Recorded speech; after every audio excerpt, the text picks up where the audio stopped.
JSTV 가족 여러분, 지난 한 주간 동안 안녕하셨는지요? 신구약 뼈대 세우기, 성경 뼈대 세우기 27번째 시간입니다. 지난주에 저희들 사도 바울이 이제 로마로 압송되어 가는 그 과정을 저희들이 함께 공부를 했습니다. 사도 바울은 유라 굴라 광풍을 만나서 참 지중해 해안에서 헤매다가 간신히 멜리데라는 곳으로 그 선원들과 함께 이제 도착을 하게 되고, 그곳에서 또 하나님의 은혜 가운데 지내다가 보블리오라는 사람과 그 섬 사람들의 도움으로 이제 모든 쓸 것들을 이제 제공받고, 거기서 멜리데를 떠나서 수라구사와 또 레기온을 지나서 보디올에 갔습니다. 그 보디올에서 일주일을 유했다라고 사도행전 28장 14절에서 말하고 있습니다. 일주일을 유했다라는 얘기는 그곳에 그 예수 믿는 형제 자매들이 있었기 때문에 함께 예배를 드렸다라는 의미도 가능하겠죠. 일주일 안에는 주일이 한번 꼭 들어가 있으니까 말이죠. 그래서 그 레기온에서 또 사도 바울은 형제들의 이제 전송을 받고 로마로 가게 됩니다. 한번 저희들 지난주에 공부했던 그 로마 여행 그 지도를 한번 함께 보겠습니다. 네. 자, 여러분 지도를 함께, 네. 지금 보디올 왼편 코너, 위쪽 코너에 보니까 보디올에 있는데, 보디올에서 로마로 사도 바울이 이제 가게 되죠. 그래서 지금 여러분이 보시는 이 사진은 로마에 있는 포rum의 광장의 이제 사진인데요. 이곳 로마에서 사도 바울의 로마 감옥 생활이 시작이 되게 됩니다. 다음 사진, 여러분 보시는 이 사진은 이제 박물관에 있는, 로마에 있는 박물관에 있는 로마 시내의 그 당시 초대교회 당시의 그 사진입니다. 사진이 아니고 죄송합니다. 모형이죠. 모형입니다. 여기 원형 경기장도 보이고, 원형 경기장 밑으로 보니까 이 아쿠에닥 수로도 이렇게 보이고 있습니다. 여기 또 경기장이 이렇게 보이고 있군요. 이런 그 당시에 로마는 지금 우리 모형에서 보는 것처럼 상당히 큰 도시였습니다. 세계의 땅끝이라고 할 수 있었던 그 로마로 사도 바울이 이제 가게 되고, 지금 다음 보시는 이 사진을 보니까요, 사도 바울이 지금 입성하고 있는 그러한 조각품인데요. 조각의 그 사진인데, 로마로 참 묶여서 입성을 하고 있습니다. 그때 자매들이, 예수 믿는 자매들이 나와서 무릎을 꿇고 환영을 하면서 위에서 기도해 주는 그러한 장면들이 이제 장면들을 묘사한 그러한 조각입니다. 그리고 다음, 거기서 보니까 28장 15절에 보니까 형제들이 우리 소식을 듣고 아비오 저자라는 얘기는 마켓이라는 얘기죠. 저작거리, 포럼 또는 아고라, 그리고 삼관까지 맞으러 나오니 바울이 저희를 보고 하나님께 살해하고 담대한 마음을 얻으니라. 사도 바울이 로마에 이렇게 압송되어졌지만은 거기서 형제 자매들이 환영하는 모습을 보고 담대한 힘을 얻었다라고 얘기를 하고 있습니다. 그리고 거기에서 이제 사도 바울은 골로새서와 에베소서와 빌레몬서 이 세 가지 그러니까 옥중서신이라고 하는, 그리고 빌립보서를 포함한 네 가지의 그 옥중서신을 기록을 하게 되는데, 그 당시에 사도 바울은 로마에서 가택연금을 당하고 있었습니다. 아마 그 가택연금이라는 것은 그곳에서 보니까 이제 사도행전에도 나와 있지만은 사도 바울이 세를 얻어서 어느 집을 세를 얻어서 있었고, 그리고 그 새 집을 그 로마 병정들이 지키고 있었다. 그래서 비교적 사도 바울은 그곳에서 자유스러운, 물론 감옥에 이제 연금 생활을 했지만은 비교적 자유스러운 그러한 그 생활을 했습니다. 그래서 사도행전 28장 16절에 보니까 우리가 로마에 들어가니 바울은 자기를 지키는 한 군사와 함께 따로 있게 허락하더라. 따로 있도록 허락해서 거기에서도 사도 바울은 복음을 이제 많이 증거하게 됩니다. 지금 이 지금 우리 한번 사진을 한번 볼까요? 네, 지금 여러분 보시는 이 찍은 사진이 조각품인데, 이제 사도 바울과 베드로가 거기에서 이제 병정들을 세례를 주고 있는 그런 장면입니다. 자세히 이렇게 보면은 사도 바울과 베드로의 그 팔에 보면은 체인이 이렇게 있는 것을 우리가 봅니다. 체인 감겨 있는 그 상태에서 상당히 많은 사람들에게 복음을 전하고 이번 로마 병정들에게까지 복음을 전한 것을 봅니다. 그곳에서 이태 동안을 있었다라고 사도행전은 얘기를 하고 있습니다. 바울이 온 이태를 자기 셋집에 유하며 자기에게 오는 사람을 다 영접하고 담대히 하나님 나라를 전파하며 주 예수 그리스도께 관한 것을 가르치되 그 많은 사람이 없었더라. 사도 바울은 그토록 로마에 가고 싶어 했고 결국은 연금 상태로 로마를 가게 되지만은 그곳에서 연금되어 있으면서 감옥 생활을 하면서도 복음을 담대하게 증거했다라는 것을 우리가 성경 사도행전 28장을 통해서 우리는 보게 됩니다. 자, 여러분 지금 여러분 보시는 로마에 있을 때 사도 바울이 이제 빌립보에 편지를 쓰게 됩니다. 그래서 첫 번째 연금시에 빌립보 교회에다가 편지를 쓰게 되고요.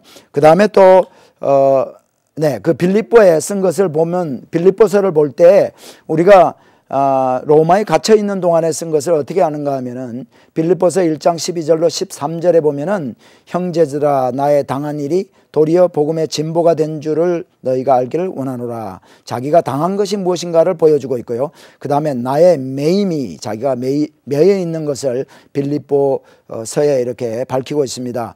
그리스도 안에서 온 시비대왕과 기타 모든 사람에게 나타났다.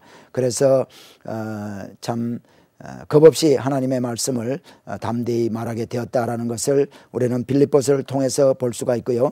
네, 지금 여러분 보시는 이 사진이 참 빌립보에서 사도 바울이 2차 전도여행을 갔을 때 안식일 날에 어디 기도할 데가 없는가 해서 이렇게 나갔을 때에 루디아 강가라는 그 빌립보에 있는 어느 강가에서 루디아를 만나고 루디아와 여인들에게 복음을 증거하고 또 세례를 주고 거기에서 빌립보 교회가 탄생됐다라는 것을 우리는 사도행전 2차 사도 바울의 2차 전도여행을 통해서 우리는 알 수 있습니다. 이처럼 그곳에 교회가 세워진 그곳에 사도 바울은 옥중에 있는 가운데서도 편지를 쓰게 됩니다. 그리고 빌립보서 1장 29절에도 보니까 그리스도를 위하여 너에게 은혜를 주신 것은 다만 그를 믿을 뿐 아니라 또한 그를 위하여 고난도 받게 하심이라. 그래서 자기가 받고 있는 고난이 참 주를 위한 그러한 고난임을 담대하게 이렇게 말을 하고 있습니다. 그리고 사도 바울은 다시 한번 우리 또 지도를 보셔야겠습니다. 네, 로마에 있는 동안에 에베소와 골로새에 또 편지를 쓰게 되는데, 지금의 터키죠. 에베소와 골로새 편지를 쓰게 되는데, 로마에서 이제 쓴 편지가 골로새 교회 골로새서를 쓰고, 또 골로새에 있는 빌레몬이라는 지도자에게 빌레몬서, 사신이죠. 이 빌레몬서를 쓰게 되고 또 에베소에 에베소서를 쓰게 됩니다. 그래서 아까 우리가 보았던 빌립보서와 함께 이 빌립보서, 골로새서, 빌레몬서, 에베소서를 옥중서신이다라고 얘기를 하죠. 사도 바울이 로마의 감옥에 갇혀 있는 동안에 쓴 서신서, 옥중서신. 네,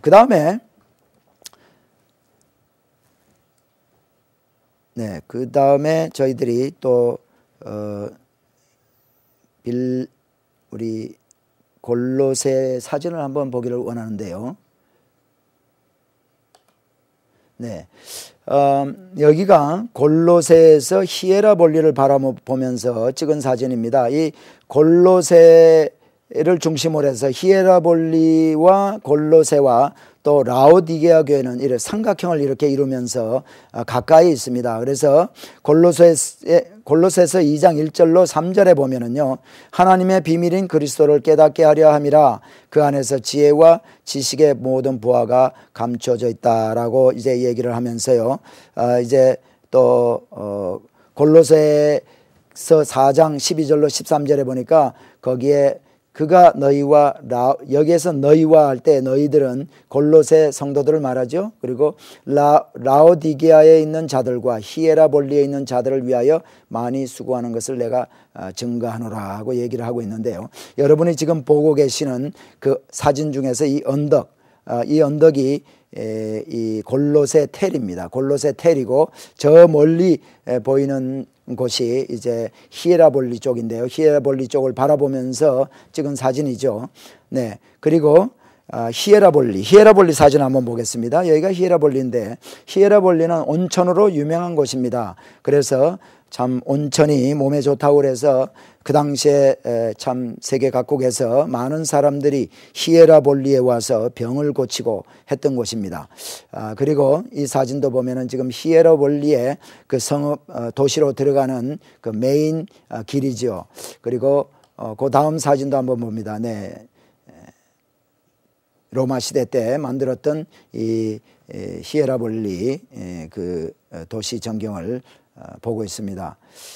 네, 그리고 여기는 도시 안쪽으로 이렇게 들어가면서 있는 공중 화장실입니다. 공중 화장실이 저기 멀리 보이고 있죠. 그리고 여기에는 이제 병 고치러 왔다가 병을 고치지 못하고 죽은 사람들을 이제 묻어놓는 네크로폴리스라고 해서 아크로폴리스는 이제 그 도시의 가장 높은 곳에 이렇게 만든 것을 아크로폴리스라고 그러고 네크로폴리스는 소위 말하는 공동묘지입니다. 공동묘지에 있는 어떤 그 관을 이렇게 돌관을 찍은 사진인데요. 이 히에라볼리에는 병 고치러 온 사람들이 많이 있었기 때문에 이 네크로폴리스 고치지 못하고 돌아가는 사람들이 또 이렇게 있었습니다. 돌아가지 못하는 사람들이 있었다는 얘기죠. 그런데 우리가 요한계시록 3장 15절로부터 16절에 보면은 이런 말씀이 있습니다. 내가 차지도 아니하고 덥지도 아니하도다. 내가 차든지 덥든지 하기를 원하노라. 내가 이같이 미지근하여 덥지도 아니하고 차지도 아니하니 내 입에서 너를 토하여 내치리라. 여러분 지금 한번 사진 한번 보시겠어요? 아까 보신 대로 라오디게아는 히에라볼리는요 온천이 있었습니다. 그래서 그 온천으로부터 이 수로 여러분이 지금 이 보시는 사진에 돌들이 그 언덕에 이렇게 있는데 이것은 여기에 그 다음 사진을 우리가 보시면 알겠지만은요 이 사진을 한번 볼까요? 네, 돌에 이렇게 구멍을 뚫어서 거기에 돌 파이프로 이렇게 대용해서 사용했던 것입니다. 그래서 지금 이 사진에 있는 이 돌들이요 바로 크로즈업해서 찍으면 이런 형태죠. 그래서 히에라볼리에서 라오디게까지 이렇게 뜨거운 온천수를 이렇게 보냈습니다. 그러니까 라오디게아 교회 성도들에게 요한계시록에서 말씀하신 것처럼 라오디게아 성도들에게 교회에 주신 이 편지처럼 내가 차든지 덥든지 하라 하는 얘기는 만일 미지근해서 그렇게 차든지 덥든지 하지 않으면 미지근해서 내가 참 토하여 내치리라 했을 때요. 보통 오늘날 우리들이 해석하기를 이것은 예수를 믿든지 말든지 하라. 뜨겁든지 그렇지 않으면 말든지 하라 라는 것으로 이렇게 해석을 하기도 하는데 우리가 이 말에 그 라오디게아 교회에 주신 그 말의 의미를 생각해 볼 때 라오디게아 교회 성도들은요 이 말씀을 받을 때 뜨겁든지 할 때는 덥든지 할 때 뜨겁든지 할 때는 무슨 말인가 하면은 자 히에라볼리에 있는 뜨거운 온천수를 생각하게 하고요. 그 다음에 골로새라는 곳에서는요 아주 차가운 물이 흘렀습니다. 그래서 그 차가운 물을 연상하게 하는 거죠. 그래서 뜨거운 온천수와 같은 것도 참 유익하고 찬물도 골로새에 있는 찬물도 유익한데 만일 이제 히에라볼리에서 라오디게아까지 오는 동안에 이 온천수가 미지근하게 된 이 물은 목욕을 하든지 이렇게 하면 그런 것으로는 쓸 수 있겠지만은 참 마시거나 할 때는 아무 소용이 없는 아무짝에도 참 목욕을 할 때도요 뜨거운 물이 좋지 않습니까? 근데 이 미지근하면 아무짝에도 쓸모가 없다. 그러므로 쓸모 있는 사람이 되라는 것으로 우리가 해석을 해야 될 겁니다. 그래서 이 라오디게아 교회는 골로새 교회와 히에라볼리 사이에 이렇게 삼각형을 이루고 있었는데 히에라볼리의 뜨거운 온천수와 골로새의 아주 시원한 찬물을 염두에 두고 한 얘기다라고 우리는 생각하면 되겠습니다. 자, 여러분 다시 한번 사진에 우리 다시 사진 몇 장을 더 보겠는데요. 네. 이 사진이 바로 히에라볼리에서부터 라오디게까지 오는 그 온천수를 이렇게 보내는 파이프다라고 여겨지는 것이고요. 자, 여러분 이 사진은 바로 골로새에 찍은 사진인데요. 이 물이 얼마나 찬지 모릅니다. 여기에 참 여름에도 가서 손을 넣으면 엄청나게 찬 그러한 찬물이 골로새에서는 흐르고 있습니다. 자, 그리고 이 골로새에 사도 바울이 쓴 편지 가운데 빌레몬서가 있는데 이 빌레몬서는 사도 바울이 로마에 있는 동안에 오네시모라는 그 사람을 이제 개종을 시켰습니다.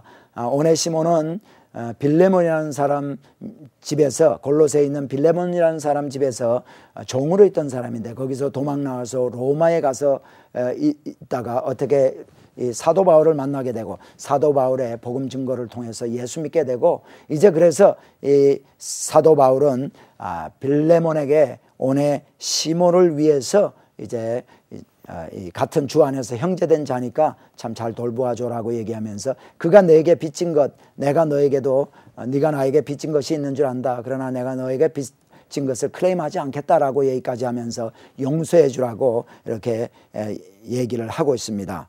자, 그 다음에 또 우리 에베소 사진을 한 장 봅니다. 네, 여러분 보시는 이 사진이 에베소에 있는 이제 도서관의 그 2층 도서관 사진인데요.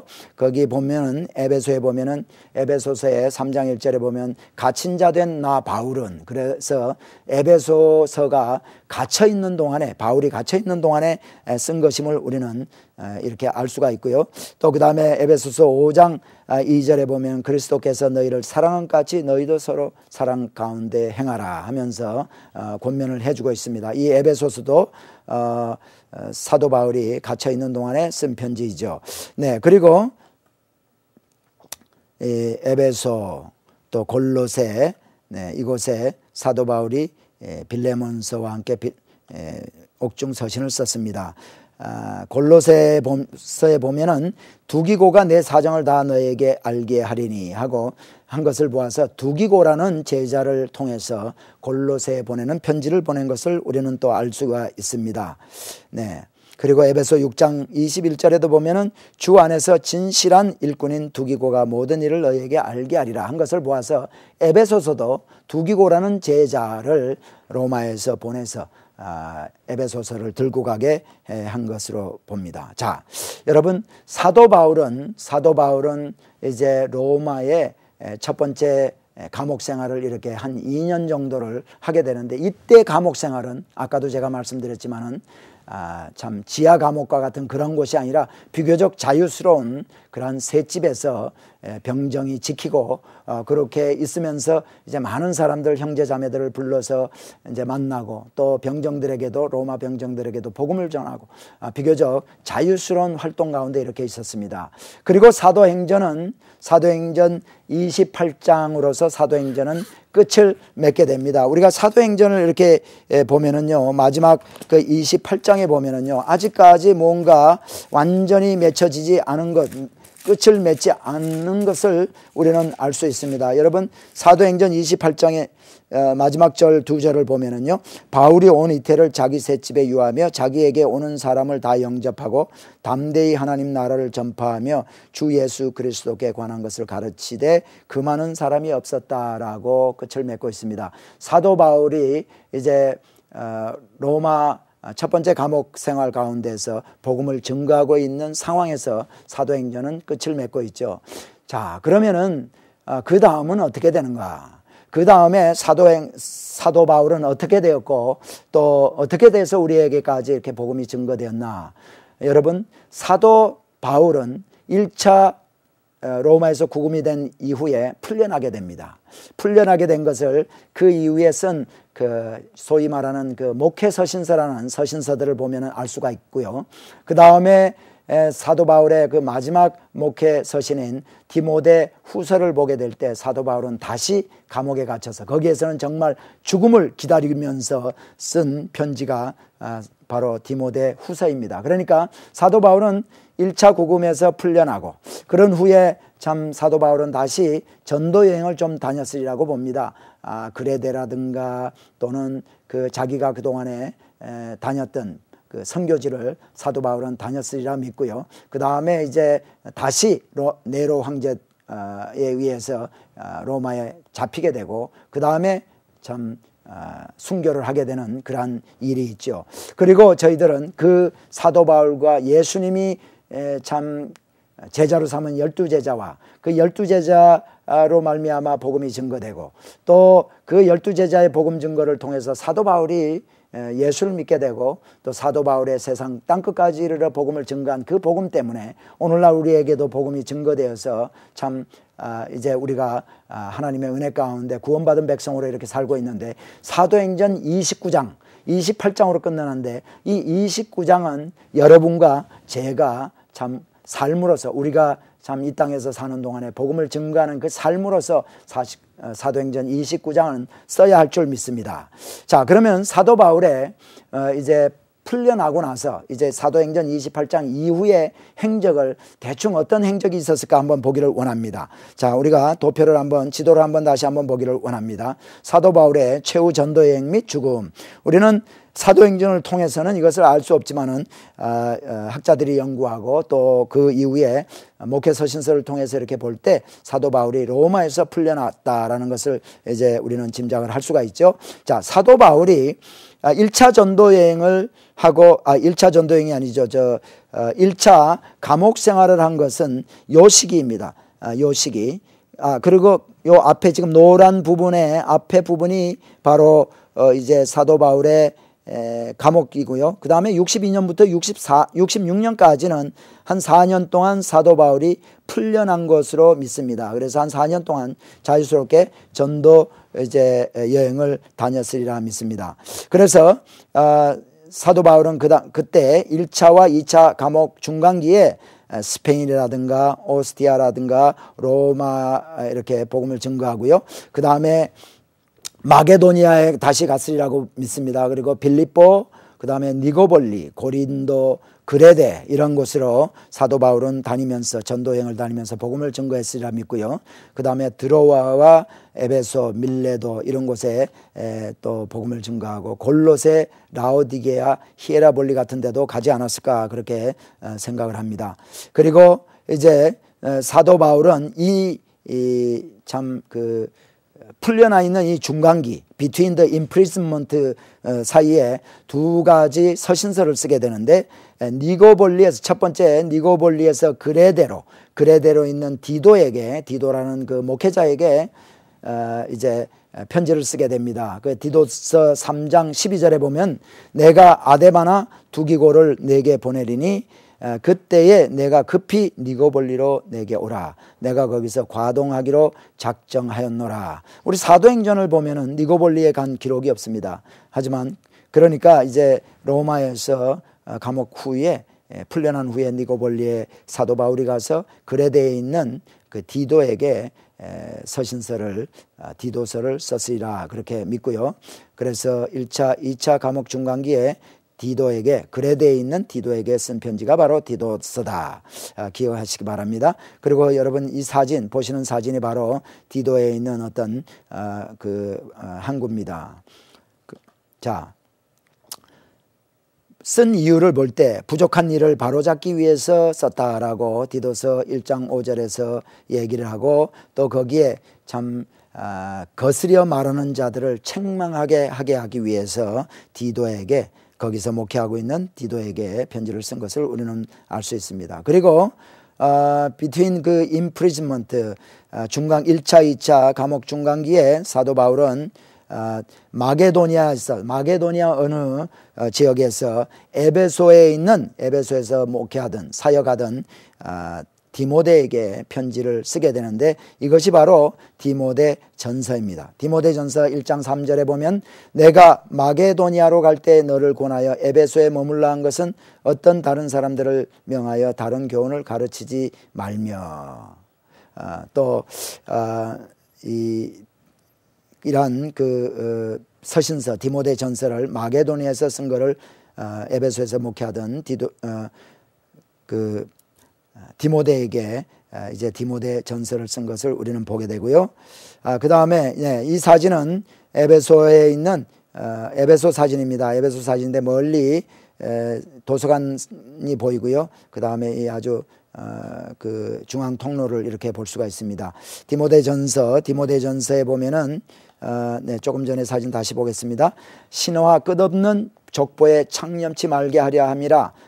거기에서 참 목회하고 있는 디모데에게 용기를 주고 또 거기에서 참 잘못 전하는 그런 사람들에게 빠져서 그 신화와 끝없는 족보에 창념하지 않게 하기 위해서 디모데 전서를 썼다라고 기록을 하고 있죠. 이 사진은 로마에 있는 원형 경기장, 많은 예수 믿는 사람들이 이곳에서 참 맹수와 싸워서 맹수의 밥이 되는 그러한 순교를 했던 그러한 장소죠. 그리고 이 사진도 거기에 이제 에베소에서 볼 수 있는 도서관 전면 그러한 남아있는 유적입니다. 도서관이죠. 여기에 많은 장서들이 있었고요. 여기에 또 여러분 보시는 이 사진을 볼 때에 참 바닥에 모자이크 길을 이렇게 볼 수가 있습니다. 이게 도로입니다. 도로. 상당히 호화롭게 장식된 모자이크 도로이죠. 그것을 볼 때 얼마나 에베소가 호화로운 도시였던가, 얼마나 참 발전되어 있던 도시였던가 볼 수가 있고요. 이 사진 부두로 이 에베소에서 항구로 나가는 그러한 길입니다. 이쪽 여러분 보시는 화면을 보시는 왼편 쪽에 이 포럼, 로만 포럼, 아고라 저작거리가 있고요.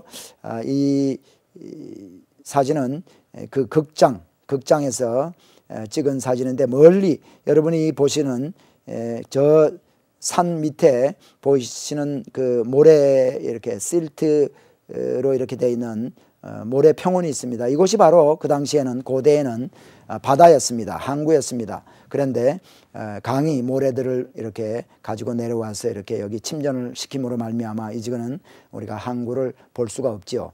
자, 다시 한번 우리 신약시대의 정치적인 배경을 도표를 통해서 보게 되면은 이제 마지막 부분 66년에서 68년 부분 여러분 노랗게 표시된 이 부분 66년에서 68년 부분이 사도 바울이 다시 감옥에 갇히는 그때를 보여주고 있습니다. 이때는 저 위에서 보면은 네로 황제 때인 것을 알 수가 있고요. 우리 이 가나안 땅 이스라엘에는 아그리빠 왕 2세가 그때 왕이었던 것을 알 수가 있습니다.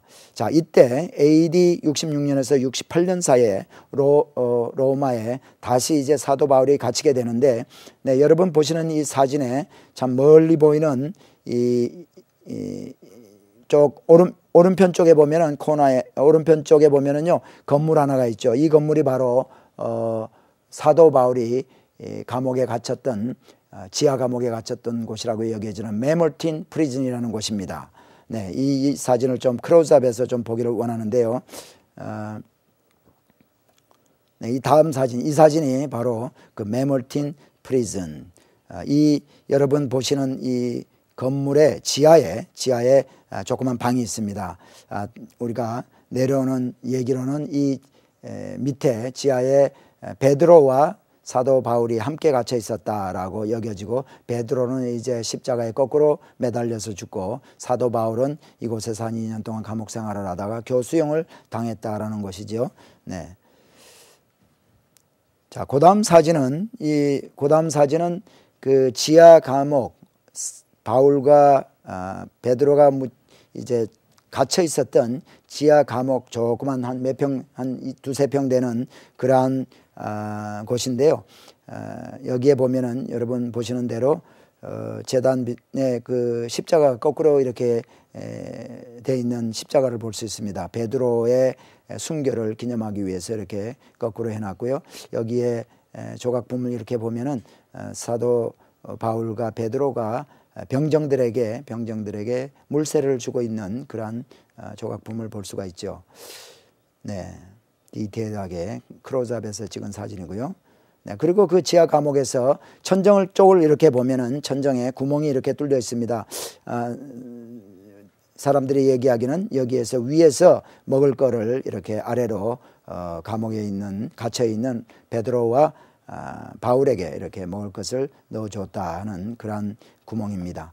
그리고 여기에 보이는 것이 바로 사도 바울 이쪽 돌단 비슷하게 된 이곳에서 라이팅 쓸 수 있는 그 글을 쓸 수 있는 곳이었고, 또 그리고 여기 문이 보입니다. 그래서 아마 사도 바울이 이곳에서 이 안에서 디모데 후서를 쓰지 않았나 그렇게 여겨지죠. 네, 자, 디모데 후서를 사도 바울이 쓰게 되는데 에베소에 있는 디모데에게 디모데 후서를 씁니다. 그러면서 디모데에게 자기에게 좀 오라 그렇게 얘기를 하면서 올 때 두로아라는 곳을 거쳐서 거기에 가보의 집에 가서 자기가 둔 겉옷을 가지고 오고, 그리고 책을 또 특별히 가죽종이에 쓴 파치먼트라고 해서 가죽종이에 쓴 책들을 좀 가지고 오라. 이 디모데 후서를 보면은 사도 바울이 참 마지막 그 죽음을 기다리면서 이렇게 사랑하는 제자인 디모데에게 이렇게 편지 쓴 것을 우리가 느낄 수가 있습니다. 여러분, 디모데는 본래 루스드라에서 태어난 사람입니다. 유대인의 어머니와 로마 사람의 아버지를 두고 이제 그렇게 루스드라에서 살았는데, 사도 바울이 2차 전도 여행 시에 루스드라에서 디모데를 만나고 거기에서 디모데를 할례를 시키고 그때부터 제자로 삼아서 전도 여행에 데리고 다녔죠. 여러분 사진을 한번 보실까요?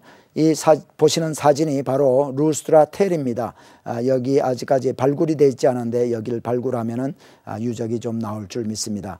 이렇게 사도 바울은 이제 감옥에서 마지막 AD 66년에서 68년 사이에 로마의 지하 감옥에 있으면서 이제 디모데에게 마지막 디모데 후서를 쓰게 되고 거기서 순교를 하게 됩니다. 사도 바울을 우리가 생각할 때마다 참 그 목숨을 아끼지 아니하고 복음을 증거한 예수 그리스도의 종임을 우리는 알 수 있죠. 사진을 한번 보실까요?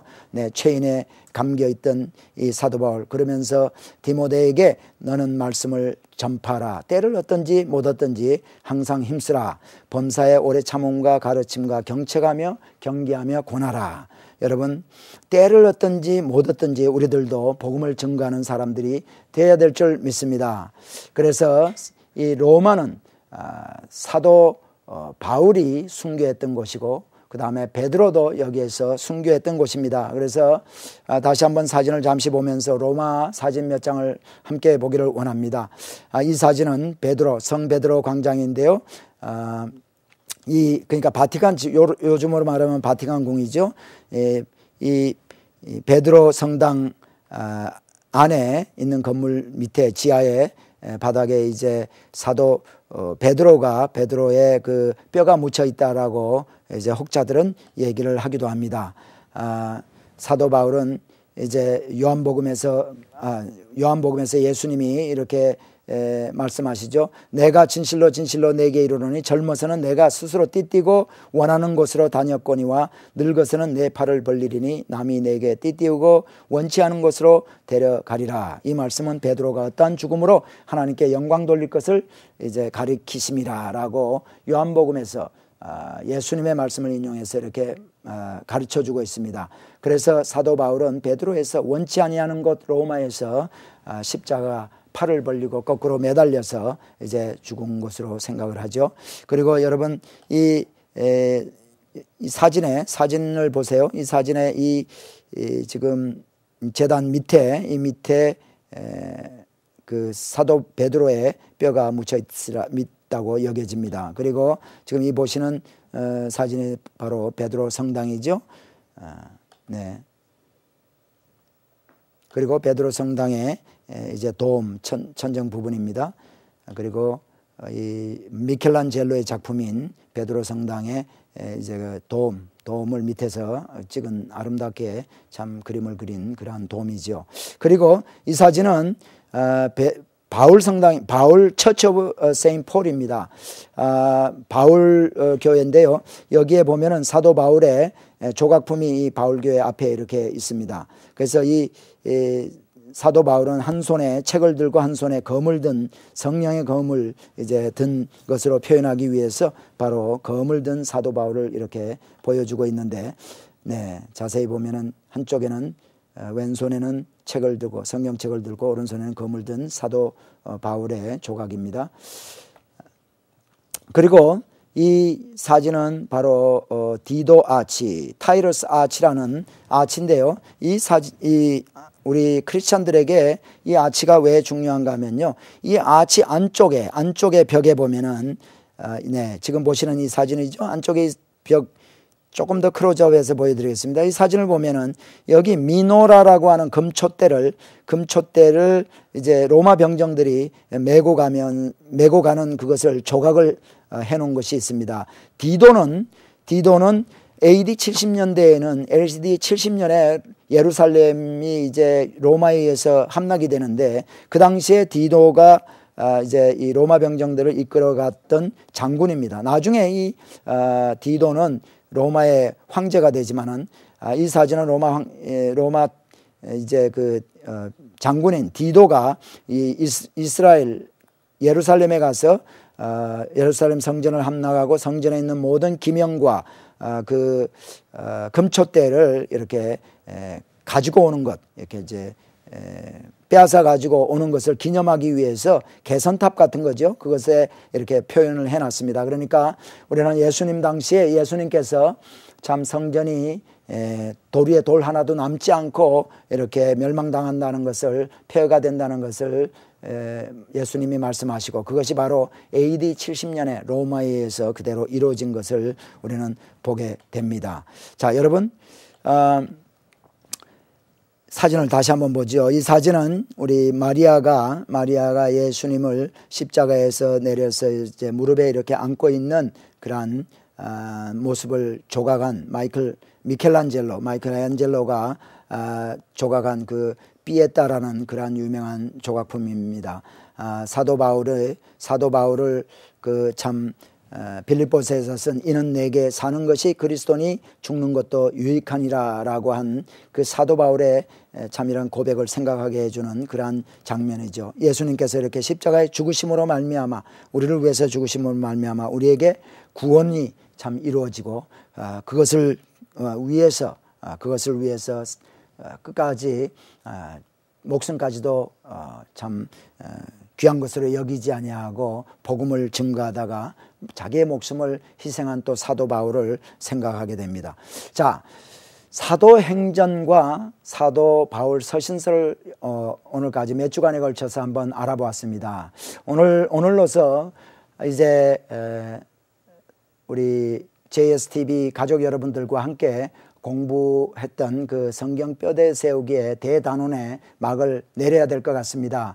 이제 여러분, 오늘까지 저희들이 쭉 공부한 것 한번 리뷰를 한번 함께 하기를 원하는데요. 특별히 이제 전체적으로 리뷰하기 이전에 먼저 사도 바울 서신서를 한번 알아보기를 원합니다. 여러분, 복음이 예수님에 의해서 예수님이 십자가에 죽으심으로 말미암아, 그래서 예수님이 부활하시고 또 감람산에서 승천하신 후에 제자들이 복음을 증거하고, 예루살렘에서 복음을 증거하고, 또 이제 빌립 집사가 또 사마리아, 또 베드로도 이제 각 그 유대 지방과 사마리아 지방에 가서 다니면서 복음을 증거하고, 또 그리고 결국은 사도 바울이라는 이방인 선교사를 우리 하나님께서 택하셔서 로마를 비롯한 이방 지역에 이제 복음을 증거했습니다. 그래서 사도 바울은 참 자신이 교회를 세운 그곳에 서신서를 쭉 이제 기록을 함으로 말미암아 그것이 오늘날까지 저희들에게 성경에 참 13권의 사도 바울 서신서를 통해서 우리에게 많은 교훈을 주고 또 교리를 우리에게 주시오. 하나님께서 무엇을 원하는지, 우리를 통해서 우리가 어떻게 이 땅에서 예수님 오실 때까지 살아야 하는지를 쭉 이렇게 보여주고 있고요. 그 다음에 이제 성경은 사도 바울 서신서, 디모데 후서를 이제 마지막으로 해서 사도 바울 서신서는 끝나고 그 다음에 일반 서신서라는 서신, 그러니까 야고보서라든가 히브리서라든가요, 또는 유다서라든가 또 요한 1, 2, 3서, 또한 요한계시록, 이러한 일반 서신서가 있고 요한계시록 예언서죠. 이것들이 이제 그 다음에 붙게 됩니다. 이 일반 서신서는 성도님과 함께 리뷰해 볼 시간이 없었습니다. 하지만은 전체적으로 볼 때 우리가 사도행전을 통해서 사도 바울의 행적을 이제 서신서와 함께 한번 이렇게 끼워 맞춰 보았고요. 이제 그 다음에 일반 서신서가 있고 요한계시록이 이렇게 붙게 됩니다. 사도 바울의 서신서를 한번 여러분과 함께 순서적으로 한번 생각해 보기를 원합니다. 한번 다시 한번 도표를 한번 보실까요? 네. 1차 전도행, 2차 전도행, 3차 전도행, 또 1차 로마 감옥, 2차 로마 감옥. 이 사도 바울의 서신서 13권이 어디에 이렇게 속하게 됐는지를 우리가 한번 함께 보기를 원합니다. 자, 여러분, 첫 번째 1차 전도행이 끝난 후에 갈라디아서를 이제 안디옥에서 쓰게 됩니다. 할례 문제를 해결하기 위해서 제일 처음 쓴 서신서가 갈라디아서고요. 그 다음에 2차 전도 여행 시에 사도 바울은 2차 전도 여행은 자기가 갔던 갈라디아 지방을 다니고 그 다음에 이제 소아시아로 에베소로 가려고 했지만 성령이 이제 가지 못하게 하고, 또 마금으로 또 비두니아로 가보려고 했지만 거기도 가지 못하고 결국은 도로아를 거쳐서 이제 마게도니아 지역, 그러니까 데살로니가라든가 빌립보라든가 또는 베레아 지역에 가서 복음을 증거하고 아덴을 거쳐서 고린도에 가게 됩니다. 이 고린도에 있는 동안에 이 두 번째 데살로니가 전서를 쓰게 되는데요. 마지막 때에 대해서 이렇게 데살로니가 성도들에게 가르쳐주고, 또 데살로니가 후서도 이 고린도 전서에 있는 동안에 고린도에 있는 동안에 쓰게 됩니다. 그러니까 갈라디아서, 데살로니가 전서, 데살로니가 후서를 쓰게 되고, 그 다음에요 3차 전도여행을 하게 되는데 3차 전도여행 시에 또다시 사도 바울은 갈라디아 지방을 다니고 그 다음에 에베소에 가게 됩니다. 에베소에 갔을 때 에베소에 그 전에 사도 바울보다 먼저 와 있던 아볼로라는 사람이 고린도에 갔고, 고린도에 가서 또 이렇게 참 복음을 증거하게 됐는데, 나중에 고린도에서 들려오는 소식이 거기서 분파가 일어나고 분당이 있고 파당이 지면서 나는 개바파다, 나는 아볼로파다, 나는 그리스도께 속한 사람이다 라고 이렇게 막 사람들이 교회 내에서 분열이 일어나게 될 때 그것에 대해서 확실해야겠다 해서 그 문제와 아울러서 여러 가지 성도들의 삶에 대해서 이렇게 기록하고 있는 것이 바로 고린도 전서 네 번째 쓰게 된 것인데, 에베소에 있는 동안에 3차 전도 여행식에 쓰게 되죠. 그 다음에 이제 다섯 번째 고린도 후서를 마게도니아에서 쓰게 됩니다. 그 내용을 보게 될 때 연보에 대해서도 이렇게 다루고 있습니다. 내가 이 마게도니아 사람들과 함께 갔을 때 그렇게 허겁지겁 너희들이 연보하지 아니하고 참 미리미리 연보를 준비했다가 내가 갔을 때 달라라고 부탁하는 것을 또 볼 수 있죠. 그리고 사도 바울은 고린도에 있는 동안에 3차 전도 여행 시에 로마서를 쓰게 됩니다. 그러니까 로마서는 사도 바울의 일곱 번째, 아니죠, 갈라디아서가 첫 번째고 데살로니가 전서, 후서, 그 다음에 고린도 전서, 고린도 후서, 그 다음에 로마서니까 여섯 번째가 되겠군요. 여섯 번째 이제 쓰게 되는 편지가 바로 로마서인데 고린도에서 쓰게 됩니다. 그리고 사도 바울은 1차 로마 감옥에 갇혀 있는 동안에 소위 말하는 옥중서신을 쓰게 되는데, 에베소서와 빌립보서와 또 골로새서와 빌레몬서 이 네 개의 서신서를 1차 로마 감옥에 갇혀 있는 동안에 쓰게 됩니다. 이 옥중서신서. 그리고 1차 감옥에서 풀려난 후에 사도 바울은 니고볼리에 있는 동안에 그레데에 있던 디도에게 디도서를 쓰게 되고, 또 마게도니아 어느 지역에서 에베소에서 목회하고 있던 디모데에게 디모데 전서를 쓰게 됩니다. 사도 바울의 서신서가 13권인데 디모데 전서까지가 12권이죠. 그리고 맨 마지막 사도 바울의 편지인 서신서인 디모데 후서는 2차 로마 감옥에 있는 동안에 참 사도 바울이 이제 자기의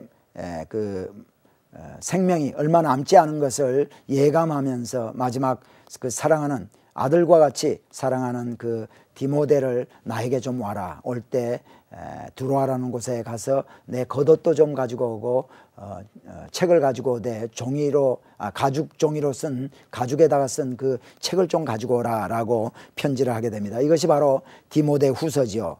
그래서 13권의 사도 바울의 서신서가 사도 바울의 그 전도 여행과 아울러서 우리가 한번 생각을 해 보았습니다. 자, 여러분, 제가 아까 말씀드린 대로 이제 오늘로서 우리 성경 뼈대 세우기는 마감을 하게 되는데, 마감하기 전에 저는 여러분과 함께 이 성경 66권에 대해서 한번 알아보기를 원합니다. 여러분 또 한번 도표를 한번 봐주시기 바랍니다. 네, 이 역사서를 중심으로 처음 말씀을 좀 드리면은 창세기부터 출애굽기, 레위기, 민수기, 신명기 5권이 성경 66권의 맨 앞부분에 나오는 책인데요. 이거는 여기의 내용은 하나님이 천지를 창조하시고 그 다음에 이제 족장시대 아담과 하와 이후에 쭉 족장시대와 그 다음에 아브라함, 그 다음에 이제 사도 바울 이 아브라함의 자손들이 이제 종살이, 애굽에 가서 종살이한 내용까지 쭉 기록하고 있고, 종살이에서부터 출애굽하는 내용까지 기록하고 있는 것이요, 신명기까지, 즉 모세 오경이라는 책들이고요. 이제 출애굽한 이스라엘 백성들은 가나안으로 인도함을 받게 되는데 40년 동안 광야 생활, 이 광야 생활에 대한 것은 출애굽기부터 신명기까지 기록이 되어 있고, 이제 이 이스라엘 백성들이 참 출애굽하면서 20세 이상 되었던 사람들은 다 죽게 되고, 여호수아와 갈렙을 제외한 많은 사람 다 모두 죽게 되고, 이제 제 2세들이 가나안 땅으로 들어가게 되는데, 가나안 땅에 들어가서 정복하는 그 내용들을 기록한 것이 이제 여호수아서. 그 다음에 여호수아서가 끝나고 땅 분배가 있고 나서 그 다음에 이제 400년 동안 사사시대가 있게 됩니다. 그래서 여호수아서와 사사시대의 사사시대를 기록한 사사기.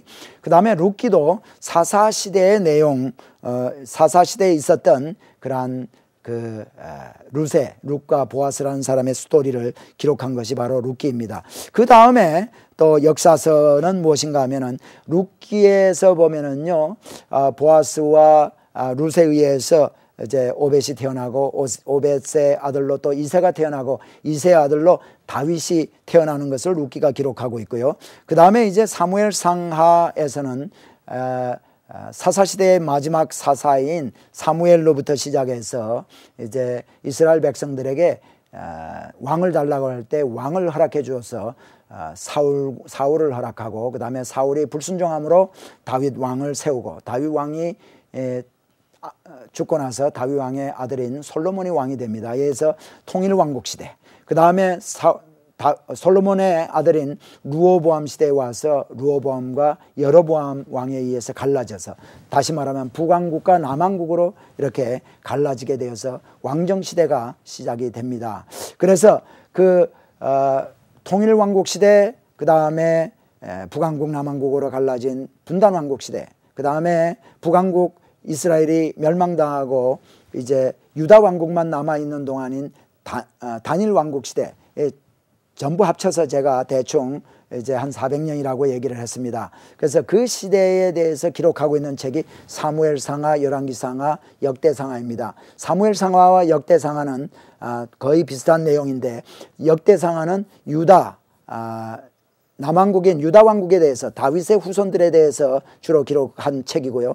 열왕기상하는 북왕국과 남왕국을 교차적으로 기록하면서 이스라엘을 이제 역사적으로, 이스라엘의 왕정시대를 역사적으로 기록한 책이 바로 열왕기상하다, 그렇게 말씀을 드렸습니다. 그래서 이제 유다 왕국은 또 포로를 가게 되죠. 포로로 가서 바벨론으로 이제 포로로 가서 포로를 생활을 하게 되는데, 포로 생활과 또 포로에서부터 귀환해서 70년 후에 귀환을 합니다. 귀환해서 어떻게 성을 다시 수축을 하고 성벽을 다시 재건을 하고 또 예배를 어떻게 확립했는가 하는 내용들이 쭉 기록되어 있고 또 포로 시대에서 있었던 일들을 기록한 책이 바로 에스라와 느헤미야와 에스더가 되게 됩니다. 이것이 바로 그래서 역사서는 창세기부터 에스더까지가 참 이스라엘에 하나님께서 천지를 창조하시고 이스라엘 백성 나라로 삼으시고 참 귀환하는 것까지를 기록하고 있고요. 그 다음에 이 역사서 후에 에스더 후에 붙는 책이 뭐냐면 시가서와 지혜서가 붙게 됩니다.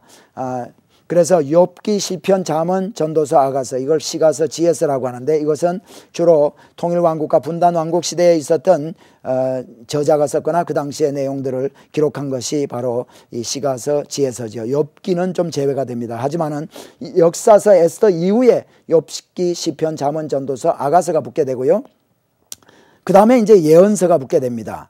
예언서는 대소선지서가 이사야서, 에레미야서, 에레미야가 에스겔서, 다니엘서가 바로 대선지서고 그 이후에 호세아서부터 말라기까지 구약 성경의 마지막 책인 말라기까지가 소선지서죠. 그래서 이 예언서가 또 이렇게 붙게 됩니다. 그러므로 여러분 이 성경의 창세기부터 이 말라기까지를 기억할 때요. 책 한 권 한 권을 기억하기 먼저 힘들면은 이 역사적인 사건들 창조, 족장, 종살이, 그 다음에 가나안 정복, 사사시대, 그 다음에 왕정시대, 특별히 통일왕국시대, 분단왕국시대를 기억하고 그 다음에 귀환, 포로와 귀환 이걸 쭉 기억을 하면서 그 안에 책들 내용들이 어떤 책들이 있는가를 기억하고요. 그 다음에 이제 그것을 에스더서 다음으로 시가서와 이제 지혜서가 붙는다. 그 시가서, 지혜서 이 5권 이후에는 대선지서 5권, 그 다음에 소선지서 이렇게 붙는다라고 12권이 이렇게 붙는다라고 다 기억을 하면 좋겠습니다. 그 다음에는 뭡니까? 우리가 신약이 들어가죠. 신약은 예수님 시대. 다시 한번 도표를 볼까요? 예수님 초대교회 죠. 마태복음, 마가복음, 누가복음, 요한복음이 사복음서. 그 다음에 역사서로 사도행전을 우리가 기억할 수 있습니다. 예수님이 승천하신 후에 사도들의 행전, 사도들이 어떻게 복음을 증거했는가. 또 그리고 사도행전을 우리 성령행전이라고도 할 수 있죠. 성령님이 어떻게 역사했었는가 하는 것을 알 수가 있고요. 그 다음에 이것을 보강한다라고 하는 책들이 바로 서신서입니다. 그래서 사도 바울의 13권의 이제 바울 서신서와 그 다음에 히브리서부터 유다서까지 그러니까 3권, 4권, 5, 6, 7, 8권이군요. 8권의 그 일반 서신서가 있고 이 서신서 이후에 마지막으로 붙는 책이 바로 예언서인데 예언서는 주의 날, The Day of the Lord, 주님이 오시는 그날을 기록하고 있는 책입니다. 그래서 요한계시록 예언서이죠. 그것을 기록하고 있습니다. 오늘날 우리는 이제 주의 날을 기다리고 있는 그러니까 요한계시록에 있는 사건들이 이루어지기 직전에 우리는 살고 있습니다. 자, 여러분 마지막으로 또 우리 기본적인 시대 변천을 한번 생각해 보기를 원합니다. 제가 이 성경을 이스라엘의 역사를 생각을 할 때 중요한 인물과 또 그 연대를 좀 기억해 달라고 했는데요. 2000 BC 하면은요 중요 인물이 아브라함입니다. 지금부터 4000년 전이죠. 2000 BC 아브라함. 그 다음에 1500 BC 하면은요, 여호수아. 그 다음에 1000 BC 하면 다윗이고 다윗 후에는 500 BC 하면 다니엘을 기억해 달라고 그랬습니다. 그 다음에 500년 후에 예수님이 탄생하지요. 그리고 아브라함과 이 여호수아 사이에 400년의 중요한 사건, 400년 종살이 400년. 그 다음에 여호수아와 다윗 사이에 400년의 사사시대 400년. 그 다음에 다윗과 이 다니엘 사이에 400년은 왕정시대 400년. 그 다음에 다니엘 이후에 예수님 오시기까지 그 400년 중요한 사건, 사건이랄까 중요한 그 기억할 것이 바로 침묵시대 400년이라고 했습니다. 다시 한번 도표를 통해서 한번 보시기를 원합니다. 이 400년씩 있고요. 종살이 400년, 사사시대 400년, 왕정시대, 침묵시대 400년. 여러분 이 도표를요, 여러분 머리에 좀 넣어 주시기 바랍니다. 그리고요, 이제 마지막으로 여러분과 함께 한두 가지만 더 보기를 원하는데요. 네, 이스라엘의 땅에 이제 여호수아가 땅 분배한 것을 한번 보기를 원합니다. 여러분 보시는 이 지도가 땅 분배했던 지도인데 절을 보면서 한번 보시기를 바랍니다. 네, 제가 절을 이렇게 한번 보실 때요, 제 입을 항상 네, 갈릴리 바다라고 생각하고, 여기가 식도가 우리가 있죠. 식도를 요단강이라고 생각하고, 제 배 부분을 사해 바다라고 생각해 달라고 했습니다. 네, 여기서부터 절을 보시면서 이 이스라엘 지도를 한번 생각해 보세요. 그러니까 이쪽은 요단 서편이고 이쪽은 요단 동편이 되겠습니다. 그래서 요단 동편 맨 밑에서부터 하면 에돔, 모압, 루벤, 갓, 므낫세, 네, 그 다음에 암몬, 아셀, 납달리, 스불론, 이사갈, 므낫세, 네, 에브라임, 단, 베냐민, 네, 유다 지파가 있고요. 그 다음에 시몬이 있다고 했습니다. 다시 한번 할까요? 이것도 여러분의 머리에 한번 넣으시기 바랍니다. 제가 누차에 걸쳐서 말씀을 드렸는데 다시 한번 해봅니다. 네, 에돔, 모압, 루벤, 갓, 므낫세, 암몬, 네, 아셀, 납달리, 스불론, 이사갈, 므낫세는 요단 동편과 요단 서편에 이렇게 땅을 분배받았죠. 므낫세 밑에는 네, 요셉의 둘째 아들인 에브라임, 그 다음에 단, 베냐민, 그 다음에 유다, 그 다음에 유다 지파 안에 이제 시몬이 있다고 했습니다. 네, 오늘 거의 저희들이 이제 리뷰를 다 했는데요. 아직까지 좀 더 몇 가지 더 하고 싶은 것이 있는데 오늘은 여기서 마쳐야 되겠습니다. 마치고요. 다음 시간에는 오늘 리뷰한 것 몇 가지 하고 또 전체적으로 몇 가지를 더 리뷰를 하고 오늘 마치지 않고 다음 시간에 우리 한 번 더 만나겠습니다. 그래서 그동안에 27주에 걸쳐서 약 6개월에 걸쳐서 저와 함께 성경 뼈대 세우기를 공부했는데 그것을 총정리해보는 시간을 다시 한번 갖기를 원합니다. 그래서 여러분 다음 주 이 시간에 참 기대하고 나오시기 바랍니다. 그래서 처음부터 다시 한번 중요한 것들 메모라이즈하고 참 해야 될 것들 우리가 꼭 다시 한번 기억해야 될 것들을 한번 리뷰하기를 원합니다. 다음 주 이 시간에 뵙겠습니다. 여러분 한 주간 동안 성령 충만한 가운데 몸된 교회 참 열심히 섬기고 헌신하는 삶을 사시다가 한 주간 후에 다시 한번 뵙겠습니다. 안녕히 계십시오.